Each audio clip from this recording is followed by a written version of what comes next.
President Trump touting his energy agenda in Corpus Christi ahead of Texas's hotly contested Tuesday primary. And the president giving an update on Iran negotiations as the U.S. builds up its forces in the Middle East. We go now live to NTD's Washington correspondent Mari Otsu at the White House. Mari, good evening. Hey, Jack, good evening. Yeah, President Trump says that he's not happy with those Iran negotiations, and he says that he thinks they're not conducting the negotiations in good faith or good conscience, and that they essentially won't agree to not developing a nuclear weapon. And this is coming as the U.S. is sending its deadliest fighter jets, F-22s, to Israel, and as the world's largest warship, the USS Ford, is also arriving in Israel tonight. And Secretary of State Marco Rubio is today designating Iran as the state sponsor of wrongful detention, as the State Department urges any Americans in Iran to leave immediately, and is saying that no American should travel to Iran for any reason. And it's also coming as the U.S. ambassador to Israel, Mike Huckabee, tells those at the U.S. Embassy staff in Israel to leave today if they want to. Secretary of State Marco Rubio says he'll continue talks about Iran in Israel next Monday and Tuesday. Take a look. No nuclear weapon. We want no nuclear weapons by Iran, and they're not saying those golden words.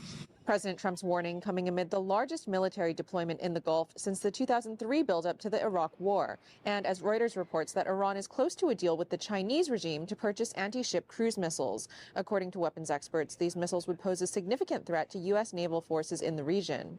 We're negotiating right now, but they're not getting to the right answer. We're not going to see what's happened for 47 years keep going. It'd be wonderful if they'd negotiate really in good conscience, good faith and conscience, but they are not getting there. We have the greatest military anywhere in the world. There's nothing close. I'd love not to use it, but sometimes you have to. Meanwhile, President Trump pressuring Cuba, saying Secretary of State Marco Rubio is dealing with the issue at a very high level. The Cuban government is talking with us. They're in a big deal of trouble, as you know. They have no money. They have no anything right now. But they're talking with us. And maybe we'll have a friendly takeover of Cuba. We could very well end up having a friendly takeover of Cuba.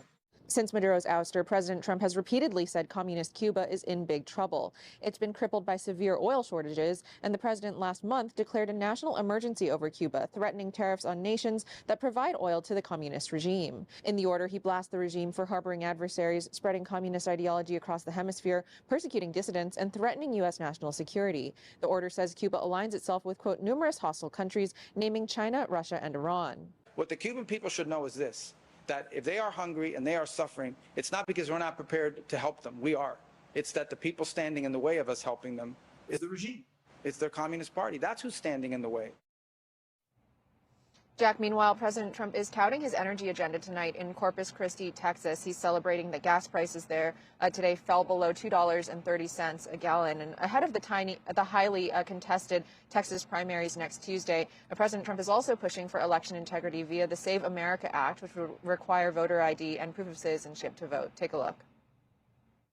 We're also fighting to pass the Save America Act, my all-time favorite. It's my all-time favorite, the Save America Act. You have an identification for everything, except for one of the most sacred things you can be doing is voting. And the reason they don't want voter ID is because they want to cheat. Because the only way they can get elected is to cheat, because their policies are no good. And just 4 days ahead of those highly contested GOP primaries, President Trump is teasing tonight that he's pretty much, quote, decided who to endorse in that race. All three GOP candidates were there tonight, Senator John Cornyn, Representative Wesley Hunt, and Attorney General Ken Paxton. Although President Trump ultimately officially did not endorse any of them, he shouted all three of them out. However, Senator John Cornyn did accompany President Trump tonight on Air Force One on his way to the rally. Back to you. Mari, thank you for those updates.